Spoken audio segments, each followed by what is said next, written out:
9 Russian students entered the Ural Mountains on an ordinary winter night, but they never came out. When they were found, their tent was torn from the inside, and their bodies were scattered at different distances, without shoes, without eyes, and one of them without a tongue. And stranger than that, there was nuclear radiation on some of their clothes. So what happened in the Dyatlov Pass? And what did the Soviet authorities hide for 60 years? Tonight, we will uncover one of the deepest mysteries known to mankind. In January 1959, a team of 9 professional skiers set out. They were strong, trained, and used to low temperatures. Their goal was Mount O'Torton, but a massive snowstorm forced them off course. The team had to set up their tent on a mountain slope called by the indigenous people Kola Sakil, or the Mountain of Death. Dyatlov was supposed to send a message after their arrival, but it never came, so the search journey began. When the rescuers arrived, they noticed the first strange thing. The tent was not opened from its door, but cut from the inside with a knife.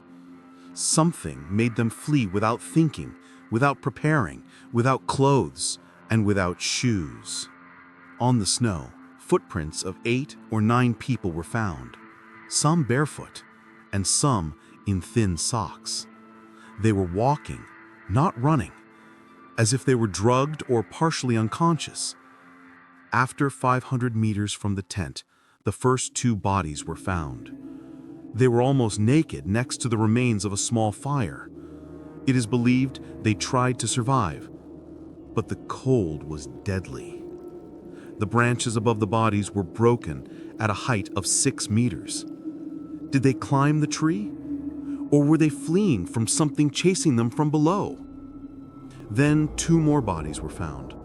Their positions suggest they tried to return to the tent, as if they realized that fleeing was a mistake.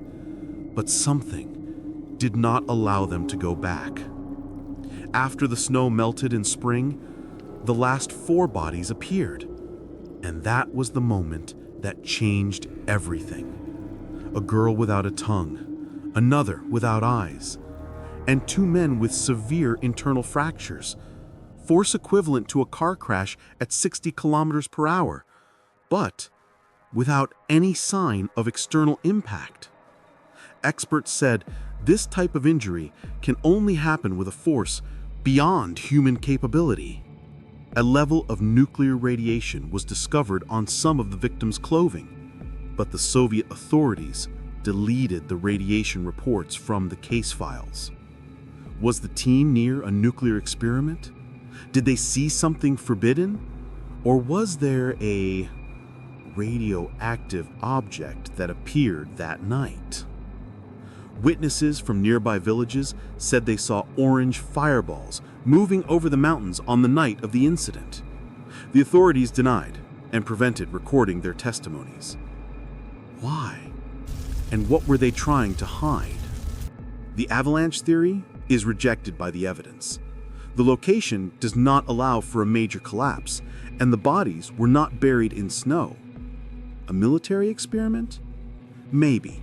The radiation, secrecy, and closed files all point to something unnatural. And the strangest theory is an unknown creature appeared around the tent and made the team flee unconsciously.